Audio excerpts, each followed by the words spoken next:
sciences et matériaux. Je vous rappelle que ce cours est destiné à un public technique secondaire supérieur.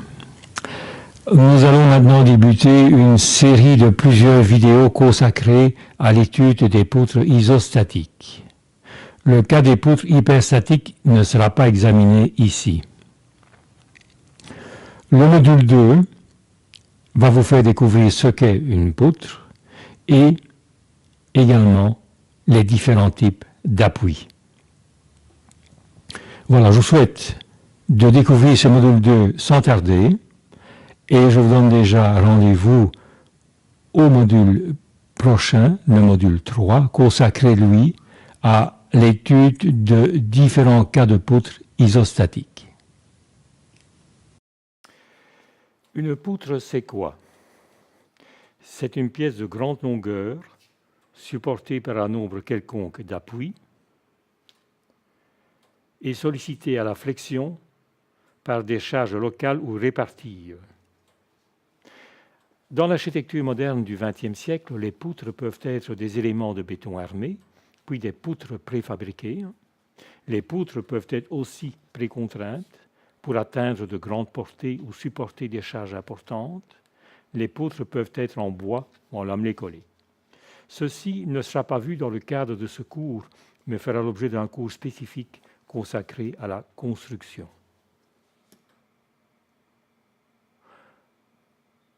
Voici un exemple de poutre en béton armé. Une poutre en béton précontraint. Une charpente en bois lamelée collée. Une structure est isostatique si le calcul des réactions et des efforts intérieurs est possible par les seules équations de la statique.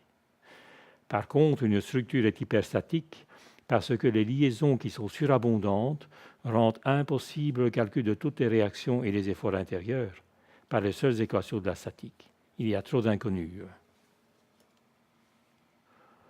Voici un exemple de poutre hyperstatique. 3 appuis, une charge ponctuelle, un encastrement. Cela représente trop d'inconnus. Nous étudierons principalement 4 types de poutres isostatiques. D'abord, la poutre sur 2 appuis avec une charge ponctuelle ou locale.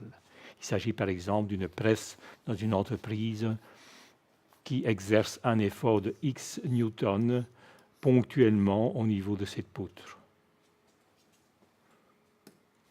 Nous avons ensuite la poutre sur 2 appuis avec une charge répartie.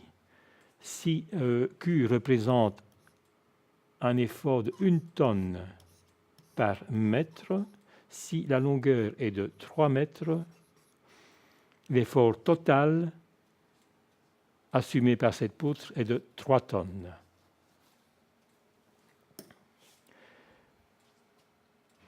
Ensuite, nous étudierons la poutre encastrée avec une charge locale. Voici l'encastrement et voici la charge locale. Et enfin, nous étudierons la poutre encastrée avec une charge répartie. Voici l'encastrement et voici les charges réparties.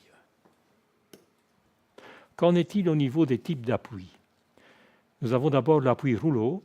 Il génère une réaction verticale et il est représenté par un cercle. Nous avons ensuite l'appui simple, c'est le plus souvent utilisé. Il génère une réaction horizontale, verticale, et il est représenté par un triangle. Et enfin, nous avons l'appui encastré. L'encastrement génère une réaction horizontale, une réaction verticale et un moment, et il est représenté par un rectangle. Voilà, nous sommes venus au bout de ce module numéro 2.